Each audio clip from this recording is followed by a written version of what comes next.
네, 다소 지지부진한 심심한 시장이 나타나고 있습니다. 그 안에서 각계 전투, 개별 종목들의 모멘텀만 눈에 띄는데요. 오늘 그럼 주인공은 누구였을지 정리를 해볼게요. 기업공시연구소 변영인 대표, 글로원 파트너스 이성우 이사 나왔습니다. 어서 오세요. 네, 반갑습니다. 안녕하세요. 네, 오늘 시장에서는 주도주들이 더 천장을 뚫고 올라가기보다는 저변에 있는 바닥권에 있는 종목들이 주목을 받던데요. 어떤 종목이 주목을 받았는지 주제부터 확인해 보시죠. 오늘 시장에서 눈에 띄었던 제약바이오주, 지금 급등 상위 종목 대다수가 제약바이오주가 랭크가 되어 있고 또 바닥에서 올라오고 있는 에너지주, 풍력이라던가 전선, 전기, 전력주들이 오늘장 강합니다. 왜 이들이 강한지 한번 분석을 해볼게요. 먼저 제약바이오주부터 보자면은 제가 앞서 말씀드린 것처럼 오늘 시장의 특징이 천장을 뚫어내고 달리는 말에 올라타야 되는 그런 시장이 아니라 밑에 있는 좀 무릎에 있는 종목들 발굴하는 그런 모습이 나타나고 있는데 왜 그런 걸까요?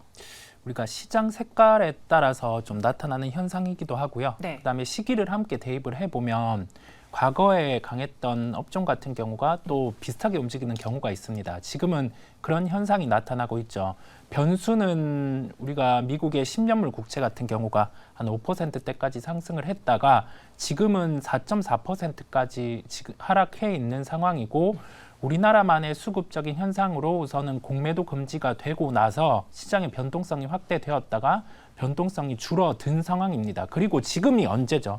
연말입니다. 그렇죠. 네, 연말이고 양도세가 조정 나올 수 있는 상황인데 그런 변수가 있다 보니까 지금 상황에서는 좀 고점에서 주가들이 형성돼 있고 연초 대비해서 올라 있는 종목 업종보다는 좀 빠져 있는 종목군들 안에서 주가가 상승할 수 있는 모멘텀이 작게라도 발생을 하면 주가가 강한 모습을 볼 수 있어요. 시장의 색깔에 따른 시기에 따른 특성이라고 볼 수 있겠습니다. 마침 시기도 그렇고 최근에 시장 분위기도 그랬고 그래서 오늘장도 저변에 있는 종목들이 순환매 차원에서 반짝반짝 올라주고 있다라고 했습니다. 그중에 하나가 제약바이오인데 사실 오늘 저는 제약바이오가 많은 종목들이 오르길래 무언가 업황에 대한 분위기가 좋아졌나 하고 찾아보니 다 개별 모멘텀, 개별 이슈로 움직이더라고요. 오늘 바이오주들의 특징을 좀 정리해 보자면 어떤 게 있을까요? 바이오 섹터도 지금 사실은 뭐 2023년도에 뭐 글로벌 학회 모멘텀들은 이제 거의 다 끝났고 네. 지금 미국에서 혈액 이 학회 하나만 좀 남아 있는 상태인데 이 기대치를 좀 더 수반할 수 있는 어떤 단기적 이벤트는 좀 없는 상황이죠. 그런데 최근 어떤 이슈가 됐던 유전자 편집 관련 이슈, 유전자를 편집해서 이 유전자를 조정하는 이슈입니다. 이 현행법에서는요, 유전자를 이게 변형시키거나 조작할 수는 없는 거거든요. 이게 이 생명윤리공학에 위배된다. 자, 이런 이슈 때문에 그 유전자를 일시적으로 좀 조정하거나 이게 변형시키지 않으면서 이 일시 조정을 통해서 환자의 어떤 치료 효과를 좀 배가시킬 수 있는 그런 기대감들이 좀 부각이 됐는데 미국의 버프 테라퓨틱스가 이 부분에 대해서 콜레스테롤 수치를 좀 낮췄다. DNA를 좀 잘라서 조정했더니 이 혈액 내에 있는 이 콜레스테롤 수치를 좀 굉장히 낮췄다라는 어떤 임상 결과의 어떤 발표 이후에 관련주들의 오늘 흐름들이 좀 굉장히 좋았고요. 나머지 뭐 이슈에서는 개별 종목 이슈인데 지금 뭐 제일약품의 경우에는 뭐 신생아 폐혈증 치료제 개발 이슈가 하나 부각되면서 오늘 뭐 강한 좀 상승세를 좀 보여주고 있기 때문에 지금 제약바이오 섹터 안에서도 지금 종목별 뭐 오늘 뭐 펩트론 같은 경우는 뭐 개별 이슈긴 하지만 비만 치료제 관련 이슈 뭐 한간에는 지금 소문에 뭐 일라이 릴리가 한국에 좀 방문을 했다. 이런 뭐 종토반 게시판에 어떤 글들이 좀 있었기 때문에 그런 어떤 기대감들 뭐 아직 팩트는 아닙니다만 이제 관련된 어떤 개별 이슈들로 어떤 섹터의 어떤 희비가 좀 엇갈리고 있는 모습이 아닌가 판단해봤습니다. 네, 말씀해주신 것처럼 유전자 가위, 유전자 조작, 유전자 편집과 관련해서 마크로젠이 오늘장 올랐어요. 장중에 26% 넘게 급등했다가 현재는 10.94% 오름세를 보여주고 있고요. 같이 오른 툴젠의 경우에도 상승 탄력이 조금은 둔화되면서 2% 강세.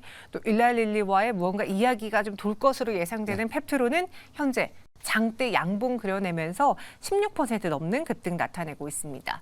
이성 이사님, 제약바이오가 이렇게 올라주면 사실 예전에는 그냥 제약바이오인 거 아무거나 사도 같이 수익 냈잖아요. 근데 요즘 장은 못 그럴 것 같은 게 한때 화제가 됐던 비만 치료제들도 각계 전투고. 그렇습니다. 의료 AI도 각계 전투고. 과연 무슨 키워드를 보고 우리가 제약바이오를 선별해야 돼요? 우리가 연초에 네. 주도주군이 형성된 게 로봇이었잖아요. 그렇죠. 그때가 대기업 투자가 단행이 됐었어요. 그런데 지금 삼성 벤처 쪽에서 비상장 투자를 한 업종 중에서 제약바이오군들에서 새롭게 투자를 한 게 ADC 쪽입니다. 구체적으로 보면 뭐 삼성바이오로직스 또는 네. 알테오젠이 영위하는 사업군이라고 할 수 있겠어요.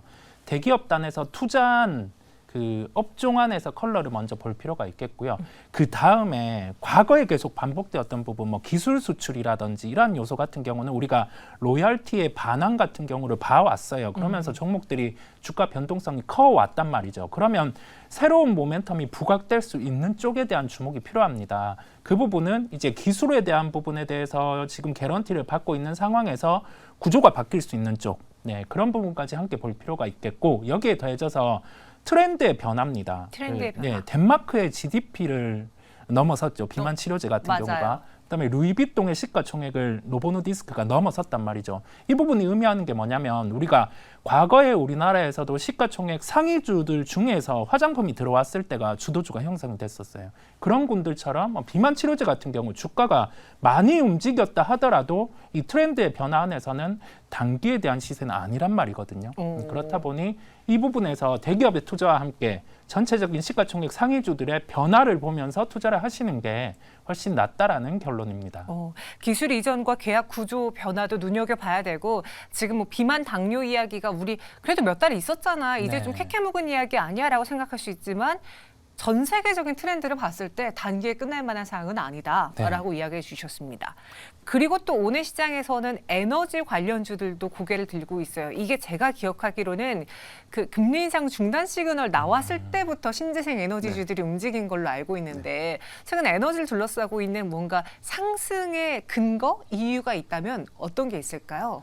오늘 추세 전환점은 영국의 뭐 대규모 투자 이슈, 뭐 맞아요. 1조 5천억대 투자 이슈 때문에 오늘 시초에 좀 굉장히 좀 강했는데 지금 오후장에서는 일부 상승폭을 좀 반납한 흐름을 좀 보여주고 있다는 부분들은 아직은 이 고금리 기조가 금리 인하라는 관점은 아니라는 것이죠. 네. 지금 이 오스트레일 같은 경우에도 대규모 이 해상 풍력 프로젝트가 좀 지연되거나 여기서 발생되는 파생 손실액이 굉장히 조금 증가될 수 있는 부분들, 이런 우려치가 지금 풍력 에너지 관련주, 뭐 크게는 친환경 에너지 관련주들의 어떤 수급을 좀 위축시켰던 요인으로 작용을 좀 했는데, 저는 여기서 좀 중요한 포인트가 방향성이라고 봐요. 지금 이게 앞으로의 우리가 친환경 재생에너지의 시장은 굉장히 좀 커질 것이고, 여기에 대해서 뭐 이 국가가 좀 주도하는 어떤 정책 사업이기 때문에 이 이슈는 좀 지속적으로도 확장 가능성은 좀 있지만, 다만 이게 지금 이 고금리 기조 하에서의 막대한 이 PF 비용의 어떤 손실 부분, 프로젝트가 좀 오래되고 오히려 좀 진행 효과가 좀 더 지속되고 연장될 수 있는 효과가 있다면 네. 오히려 공사 기간이 길어지면 길어질수록 손해를 보는 구조, 이 구조점이 사실 원가의 관점에서는 수익성 다변화 관점에서도 이 금리가 좀 내려줘야 되는 효과, 이 부분 때문에 일단 뭐 시장은 일시적인 어떤 위축 요건은 좀 있겠지만 저는 그래도 중장기 이후에는 조금 더 나아질 수 있는 요인이 있다. 다만 지금은 사실 뭐 단기적인 어떤 기대감 또는 뭐 추세를 좀 전환시킬 수 있는 시그널은 맞지만 네. 이게 좀 지속될 수 있기에는 조금 더 시간이 걸리지 않을까라고 좀 판단하고 있습니다. 실제로 오늘 CS윈드 대표적으로 보시면은 시가가 5.81% 상승으로 시작을 했는데요. 현재는 동시효과 구간에서 마이너스 1% 안팎의 하락으로 마감을 준비하고 있습니다. 그러니까 음봉 전환한 종목이 많고요. 여기 이성 이사님도 오늘 에너지주들의 오후장 흐름이 좋지 않다는 건 연속성에 대해서 여전히 투자자들이 의구심을 갖고 있다라고 판단하십니까? 아무래도 단기적인 측면에서는 수주가 들어올 수 있다는 점이 반영이 돼서 네. 한 6% 전조의 갭 상승이 이루어졌어요. 저점 대비해서 지금 주가 같은 경우가 한 30% 정도까지 올라온 가격이 오늘 6%대 가격이었거든요. 자, 네네. 저점 대비해서 30% 상승이라는 점은 뭐냐면 연간 영업이익 기준으로 10% 이상의 상승이 나올 수 있는 주가를 반영한 겁니다. 그런데 지금 상황은 그렇지 않단 말이거든요. 그렇다 보니 이런 주가 조정이 나오고요. 그러면 바뀔 수 있는 요소가 어떤 점이 대입되어야 되나? 첫 번째로는 유가입니다. 유가가 기본적으로 100불 이상으로 올라줘야 되고요. 두 번째로는 금리에 대한 부분 같은 경우는 여기에서 인상보다는 동결 또는 인하의 가능성을 내비치고 있죠. 그런데 실제 풍력에 대한 수주라든지 그런 부분에서는 아직 고금리 형태가 나타나고 있단 말이거든요. 그러면 금리에 대한 변화 이전에 해외 이제 베스타스라든지 이런 기업들의 주가 흐름이 돌아서는 걸 먼저 살펴볼 필요가 있어요. 왜냐하면 해외에서 먼저 이슈가 되었기 때문입니다. 그래서 에너지주들의 경우에는 이성 이사님도 아직은 확인할 것들이 좀 필요하다. 그리고 해외 시장에서의 움직임이 강하게 나와줘야지 국내 증시도 계속 관련주들이 힘을 받을 것이다라고 했습니다. 언뜻 두 분의 선택이 뭐일지 알 것 같은데요. 과연 바닥에서 반등하고 있는 제약바이오주, 에너지주 두 분의 선택은 무엇입니까? 보시죠. 변영인 대표, 이성이사 모두 다 제약바이오주를 골랐고요. 그 안에서는 한미약품, HK이노엔 종근당, 그리고 알테오젠과 펩트론, 케어젠을 각각의 관심주로 선택을 했습니다. 이거 봐봐요. 종목이 하나도 겹치지가 않아요. 네, 그만큼 제약바이오라는 게 답이라는 걸 알면서도 네. 어떤 종목을 꼽아야 될지가 정말 어려운 상황인데 한미약품을 선택했다라는 건 네. 그 비만 치료제로 접근하신 거죠? 예, 그렇죠. 지금 일단 뭐이 단기적 관점 또는 뭐 중장기 관점에서 특히나 뭐 2024년도 내지 2025년도 관점에서 보면 지금 우리가 주목해야 될 파이프라인, 이 과거에 우리가 이 제약바이오에 소위 말하는 좀 많이 뒤었습니다. 이게 뭐냐면 임상 모멘텀은 좀 지속됐지만 아직 가시화된 신약 개발이 좀 굉장히 미흡했다는 점. 이 부분이 굉장히 좀 큰 실망감으로 좀 작용을 했는데 이 비만 치료제는 좀 다르다. 제가 좀 강조드리고 싶은 이유는 2023년도에 1세대 이 비만 치료제의 특허가 좀 만료되기 때문에 바이오시밀러 관점에서도 2024년도에 본격화될 수 있다는 점. 일단 시장 기대치가 아니라 시장이 형성될 수 있는 여건은 좀 만들어졌다. 이 점과 한미약품의 경우에는 지금 당뇨 치료제를 개발했던 이력을 갖고 지금 비만 치료제, 특히나 뭐 한국형 비만 치료제를 좀 개발하고 있는데 네. 이 모멘텀이 단기간의 어떤 모멘텀보다는 지금 한국에서 뭐 주도할 수 있는 굉장히 좀 빠른 신약 모멘텀이 좀 되지 않을까라고 좀 판단하고 있습니다. 네, 한미약품 현재 동시효과 구간에서 1% 상승 마감 준비하고 있는데 거의 11월 들어서 내내 옆으로 이제 횡보만 하고 있는 그런 차트예요. 한미약품을 여기서 우리가 접근해 본다면은 어떤 전략을 세워야 될지 가격 전략 말씀해 주시죠.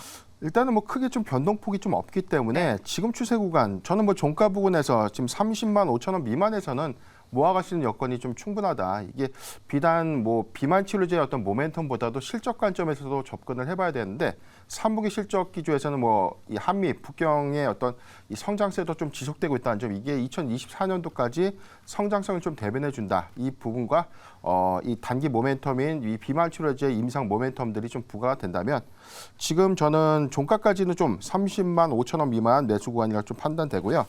목표가는 36만 원, 그리고 손절가는 26만 8천 원을 제시해드리겠습니다. 네, 한미약품의 목표 주가는 36만 원, 손절가 26만 8천 원. 오늘 종가까지도 매수가 가능하다라고 의견 주셨어요.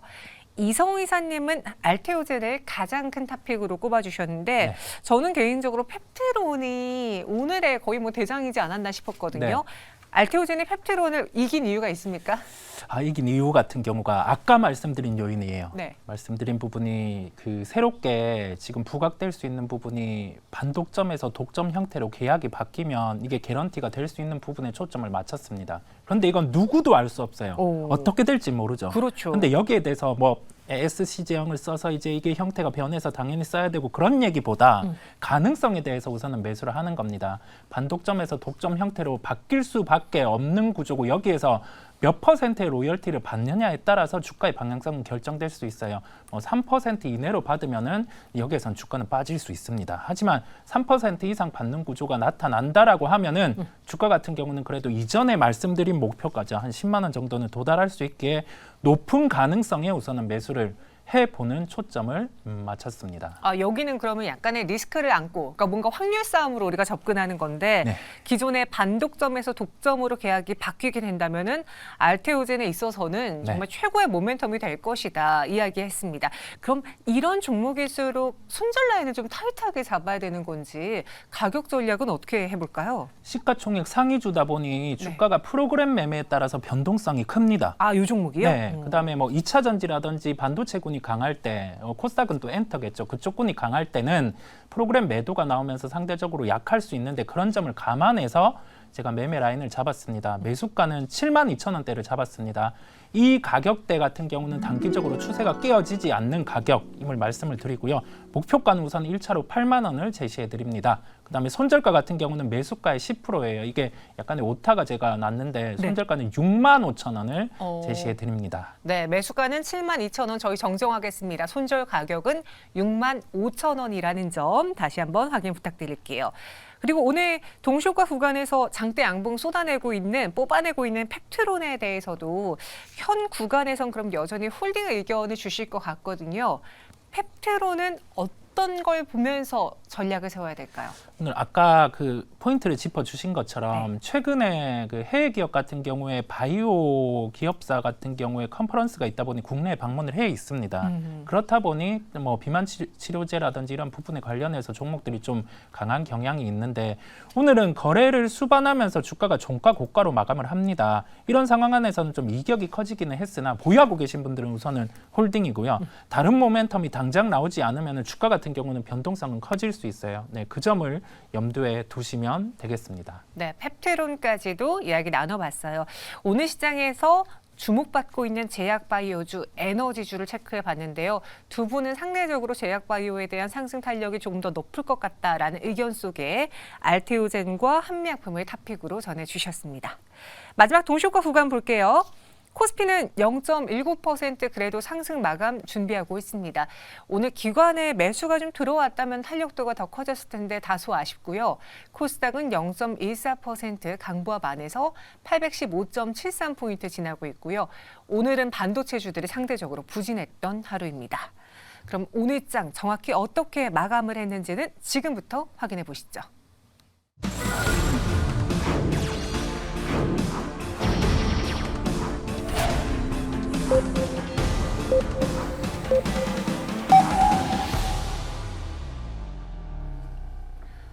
(11월 23일) 목요일 우리 증시의 장을 마쳤습니다. 양지수 부합권에서 계속 혼조 양상을 보여줬고요.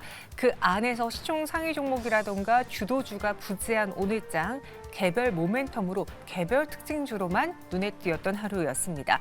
실제로 엔비디아 실적이 잘 나오고 나서도 여러 가지 잡음들이 국내 증시에만 유독 좀 강한 것 같아요. 그로 인해 반도체주들이 오늘장에도 오전장부터 쭉쭉 좀 밀려나는 모습 나타났는데요. 과연 왜 그런 건지 오늘장에 대한 투자 포인트 그리고 앞으로 봐야 될 것 정리해 볼게요. 먼저 김예솔 아나운서부터 만나보겠습니다. 네, 11월 23일 목요일 클로징벨 플러스 시장 마감 함께 확인해 보시죠. 오늘 양시장은 보합권 흐름으로 거래를 마감했습니다. 양시장 모두 장 후반 들어서 외국인의 수급은 들어왔지만 이 기관들의 강한 매도로 인해서 지수의 큰 상승까지 연결되지는 못했습니다. 코스피는 전거래 대비 0.13% 상승하며 2,514포인트로 거래를 마감했고요. 코스닥은 0.17% 상승하며 815포인트 선에서 거래를 마쳤습니다. 오늘 시장 수급이 들어온 종목부터 확인을 해보시면요. 오늘 외국인들은 에코프로를 제외하고 코스피 시장에서의 물량을 가장 많이 담았습니다. 2차 전지 기업인 에코프로와 그리고 포스코 홀딩스 물량 담아내는 모습이고요. 그리고 신재생 에너지 기업 두산 에너빌리티 4거래일 연속으로 외국인들의 순매수가 현재 들어오고 있습니다. 그리고 반도체 대장주인 SK 하이닉스 오늘도 물량을 담아내고요. 그리고 한국전력 전기 요금 인상으로 이익 확대가 예상된다라는 증권사의 분석이 또 나왔습니다. 오늘 시장에서 외국인의 순매수 기업의 이름을 올립니다. 자, 그럼 기관들이 담은 종목도 확인을 해보시죠. 네, 외국인과 마찬가지로 기관들도 한국전력을 가장 많이 물량을 담아냈습니다. 그리고 2차 전지 기업들도 물량을 담아냈는데요. 외국인들이 담은 종목과는 다른 모습입니다. LG화학과 포스코 퓨처엠을 담아냈고요. 그리고 오늘 엔터주들의 흐름이 굉장히 좋았던 가운데 이 음반의 흥행 소식을 알렸던 하이브를 기관들이 순매수하는 모습을 보였습니다. 오늘 또 이렇게 엔터주가 좋은 흐름을 보이자 미디어나 게임의 일부 기업들이 주목을 받기도 했는데요. 이 핑거스토리는 웹툰 사업을 하는 기업입니다. 오늘 시장에서 상한가로 직행을 했고요. 장 마감까지 유지를 한 모습입니다. 그리고 콘텐츠 기업인 키다리 스튜디오도 오늘 오후 들어서 큰 급등이 나왔고요. 10% 급등으로 거래를 마감했습니다. 디어유와 자이언트 스텝 그리고 Y랩까지 콘텐츠 관련한 미디어 기업들이 일부 시세를 내는 그런 모습이었습니다. 한편 오늘 제약 바이오주들은요. 오후 들어서 큰 급등이 나왔는데요. 이 기관과 외국인의 이 매도가 계속해서 이어졌던 제넥시는요. 오늘 오후 들어서 이 외국인의 수급이 다시 들어왔고요. 18% 급등하면서 오늘 시장 거래를 마감했습니다. 그리고 바이오 소보장 기업인 아미코젠도 오후 들어서 급등세가 나왔고요. 헬릭스미스와 이 비만 치료제로 주목을 받았던 펩트론도 16% 강세를 보이면서 오늘 시장에서 두각을 나타내기도 했습니다. 한편 최근에 계속해서 주목을 받고 있는 테마죠. 이 정치 테마주가 오늘도 시세를 냈는데요. 하지만 이 테마주 안에서도 종목이 좀 순환되는 그런 모습이었습니다. 이 엑스페릭스가 지문 인식을 등록하는 기업인데요. 오늘 또 한동훈 법무부 장관의 이 정책과 맞물리면서 오늘 시장에서 상한가로 직행을 했고, 또 덕성은 오늘도 시세를 냈습니다. 21% 급등 마감, 그리고 DTNCR로 역시도 13% 강세로 마감을 했습니다. 네, 오늘 시장 지수부터 수급, 그리고 특징 기업까지 살펴봤습니다. 이 외에도 중요한 포인트들은 어떤 것들이 있을지 클로징벨 플러스 계속해서 확인해 보시죠. 네, 오늘장 원달러 환율은 다시 1,300원 아래로 내려왔습니다. 1,297원 30전에서 지금 움직이고 있는데요. 오늘 시장을 좀 정리해 보자면 저희가 계속 입 아프게 말하는 게 주도주가 부재했다. 반도체를 이야기하는 거잖아요. 네네. 엔비디아 실적이 나오고 나서 오히려 나스닥이라든가 빅테크 미증시에 있는 기업들은 그렇게 반응하지 않는데 오늘 이수페타시스, ISC, STI 국내 대표하는 반도체주 소부장들이 좀 많이 밀렸어요. 네네. 이 여파 언제까지 이어질까요? 우선은 엔비디아 실적에 대해서 하나의 의구심을 갖는 건 뭐 중국단이 풀려줘야 여기에 대해서 목표하는 그런 실적이 가능하다는 점이 내년 타겟으로는 열려 있죠. 그러면서 밸류에이션이 한 28배 타겟으로 열렸습니다. 그런데 우리나라 기업들 같은 경우는 우선은 주가 수익 비율 기준으로 한 50배 정도 타겟에 도달한 기업들이 있고 평균적으로 한 30배, 50배 정도 장비주들이 밸류가 형성돼 있다 보니까 이러한 현상이 나타나는 것으로 보이고요. 산업 자체는 여기에서 성장은 나오기는 하는데 해외 기업의 밸류에 따라서 우리나라 기업들 같은 경우도 할인을 받거나 할증을 받는 형태가 나올 수 있습니다. 그렇다 보니 각 기업들을 볼 때 해외 동종업계 기업들의 밸류 수준을 볼 필요가 있습니다. 지금 구간은 이 부분을 염두에 두실 필요가 있겠고요. 그다음에 수급의 변화가 있었어요. 외국인이 삼성전자는 매수를 하는데 SK 하이닉스 같은 경우는 외국인이 매수함에도 불구하고 좀 기간 매도 같은 경우가 출회가 되고 있거든요. 이 부분 또한 왜냐하면 하이닉스 같은 경우가 우선은 PBR 1.9배까지 주가는 올라 있어요. 네. 그렇다 보니 1.9배라는 수준이 뭐냐라고 하면은 이제 내년에 업황의 회복까지 반영을 한 건데 낸드 쪽이 아직 못 돌아주고 있단 말이죠. 그렇다 보니 좀 쉬어가는 흐름이 연출되고 있다고 보입니다. 결론은 보유하고 계신 분들은 30%, 50% 이상 수익이 나고 계신 분들은 굳이 매도를 하실 필요가 없겠지만은 네. 단기적인 트레이딩 관점 또는 여기에서 트레이딩 관점 외에 매수해서 장기 투자를 하겠다 이런 부분은 좀 쉽지 않아요. 확인을 하고 가야죠. 반도체주가 잠시 쉬어갈 수 있다라는 그 가능성 우린 또 염두를 해놔야겠습니다. 그러니까 수익의 차이에 따라서 전략이 좀 달라지겠지만 네. 일단 현재 구간에 뭔가 분위기가 살짝 바뀌었다라는 거는 체크를 하셔야 될 것 같고요. 실제로 STI와 PSK홀딩스, 이수페타시스, ISC 모두 오늘 7%대 하락으로 마감을 했습니다. 반면에 오늘 장 초반에 흐름이 좋았던 게 두산 로보틱스예요. 네, 거의 3만 원 선까지 딱 상장되고 첫날에 반 가격까지 내려왔다가 V자 만들기 제대로 나타났고 오늘은 신고가까지 경신을 했거든요. 근데 오후장까지 그 장대 양봉을 지키지 못했다라는 게 뭔가 약간 고점 신호가 나온 건가? 어떻게 보십니까? 일단 단기 상승 기대감들이 좀 반영이 됐고 수급도 크게 개선이 됐다는 점. 다만 이게 계속 올라갈 수는 없잖아요. 주가가. 그렇죠. 다만 저는 이렇게 보고 있습니다. 가장 큰 이벤트 2024년도 CES 박람회.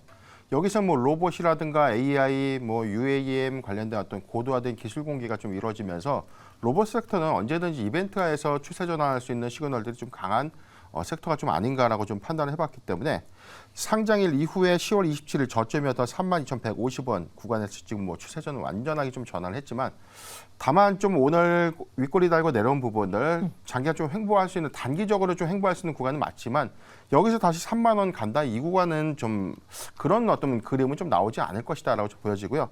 다만 지금 로봇 섹터의 어떤 단기 이벤트들은 지금 법안에 대한 어떤 기대감들도 다 수반이 좀 됐기 때문에 일시적인 어떤 조정 흐름은 있지만 다시금 1월 CES 박람회에서 관련된 휴머노이드 관련 이슈들 그다음에 로봇 산업에 대한 어떤 고도화 기술들이 좀 공개된 시점에 다시금 추세가 좀 바뀌지 않을까라고 판단해봤습니다. 여기서 계속 이 상승 랠리가 이어갈 거라고 보지는 않지만 그렇다고 예전처럼 과하게 하락하지도 않을 것이다. 지금부터는 좀 중장기 이슈를 보고서는 긴 호흡으로 봐야 되지 않겠나 이야기했습니다. 두산 로보틱스 오늘 장중에 거의 7만 원 부근까지 갔다가요. 64,300원의 종가를 형성했습니다.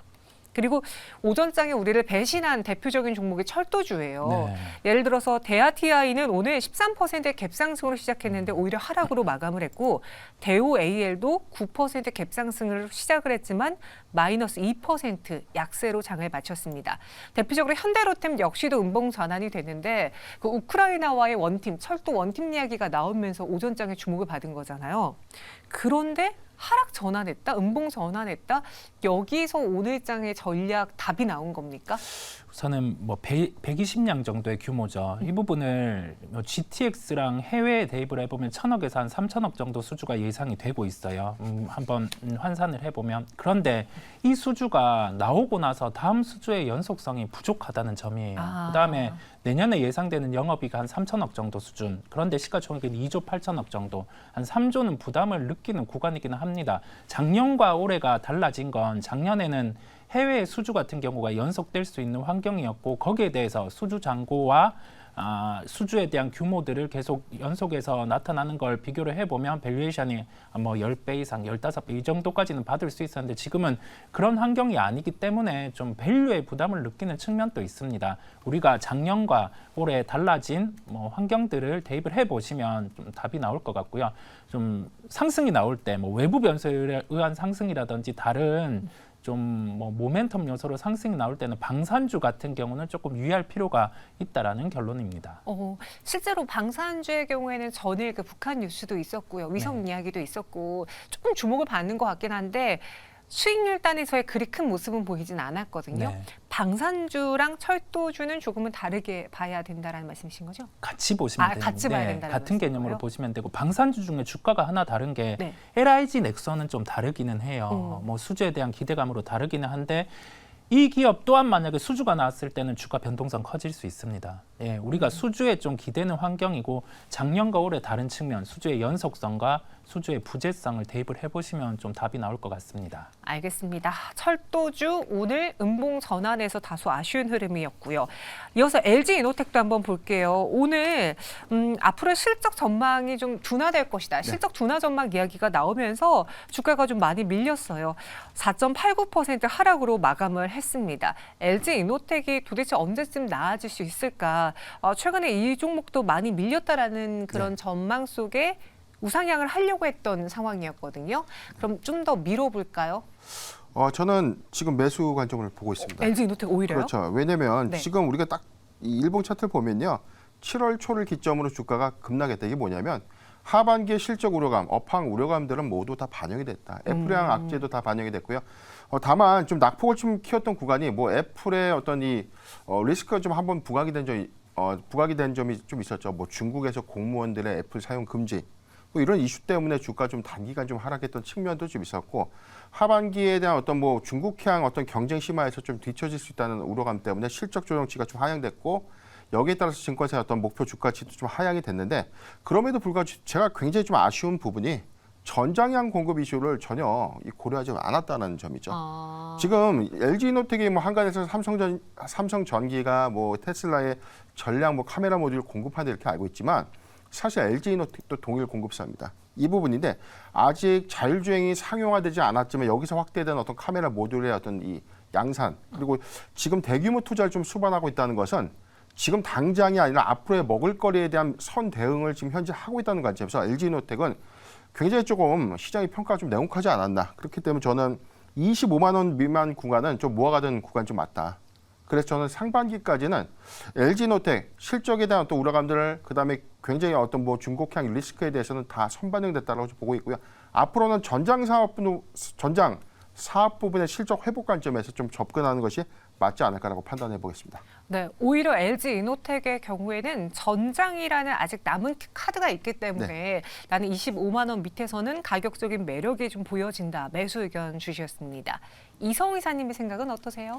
이노텍 저도 한 4분기 실적 확인하고는 매수 관점으로 봅니다. 4분기 네. 실적 보고. 왜 4분기 실적이 확인이냐라고 하면 우선은 애플의 지금 스마트폰 시리즈 판매 같은 경우가 전체적으로 좋지 않았어요. 그렇다 보니 4분기 실적까지는 좋지 않은데 내년에 우선은 한번 기대해 볼게. 첫 번째로는 그 OLED 탑재한 태블릿 출시, 네, 그 부분과 함께 말씀해 주신 것처럼 전장의 확대 부분은 하반기부터 나타날 수 있습니다. 네. 그 부분에 한번 기대해 보려고 하고 주가 수준 내년에 만약에 1조 1천억 정도의 영업이익이 나와준다라고 하면 시가총액 기준 5조 이하에서는 강한 매수가 가능합니다. 네. 지금이 5조 7천억 원입니다. 네, 이 부분을 기억하시면 되겠습니다. 네, LG 이노텍 4분기 실적까지도 좀 체크는 해보자. 하지만 여기서 긍정적인 시그널이 나온다면 이성 이사님 역시도 LG 이노텍의 상승을 기대해 보겠다라고 정리해 주셨고요.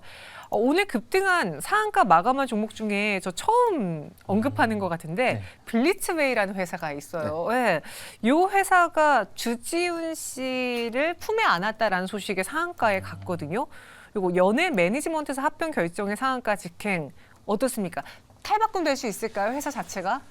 이 부분은 쉽지는 않습니다. 왜요? 네, 구조의 변화긴 하고요. 네. 구조의 변화긴 하고 회사 자체가 이게 뭐 인수를 해 나간 구조에서 주가는 뭐 바로 상한가 가고 여기에서 뭐 30% 60% 더 오를 수는 있겠는데 아마 보유하고 계신 분들의 영역이 아닐까 싶어요.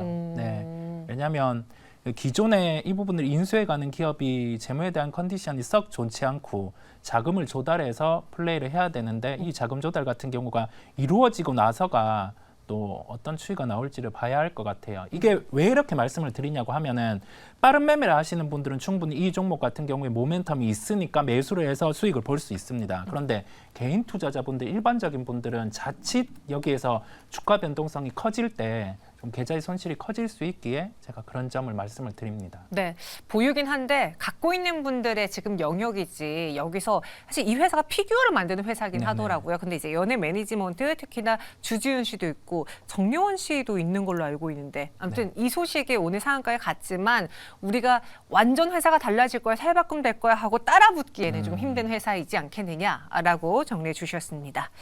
블리츠웨이 처음 제가 언급하는 것 같네요. 오늘 상한가 마감했고요. 그 외에 내일 시장에서 변영인 대표님 네. 어떤 걸 위주로 봐야겠습니까?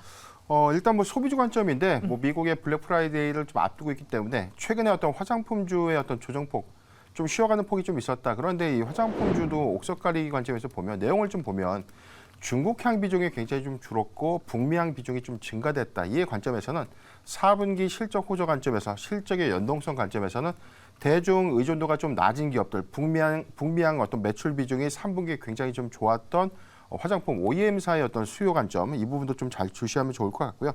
그리고 뭐 K푸드라고 해서 북미향 역시 뭐 매출 비중이 굉장히 좀 높았던 그런 소비주 위주의 수급을 좀 한번 주시해보자라고 전망해드리겠습니다. 네, 소비주들을 주목해보자라고 해줬고요. 그러게요. 최근에 저희가 의류랑 화장품 이야기 좀 안 한 지 오래됐는데 과연 이번에 반응 어떨지 보겠습니다. 이사님은요? 네, 순환매가 도는 시장입니다. 그렇다 보니까 우리가 안 봤던 업종에서 시세가 충분히 날 수가 있어요. 그렇다 보니 뭐 이제 연말에 초점을 맞춰서 뭐 게임주 같은 경우 다시 한번 또 시세가 날 수 있겠고 말씀해 주신 것처럼 소비에 초점을 맞춰서 만약에 미국 시장 휴장 이후에 소비주들이 강세를 나타낸다라고 하면 우리가 이와 관련된 뭐 소재 업체들 같은 경우 연결해서 플레이를 해 보시면 되겠습니다. 알겠습니다. 순환매 시장 염두가 필요하다라고 정리했습니다. 그 외에 오늘 시장에서 눈에 띄었던 종목들은 잠시 후 수상한 종목 이 시간에 다뤄볼 테니까요. 채널 고정해 주시고요. 두 분은 여기서 인사드리겠습니다. 고맙습니다.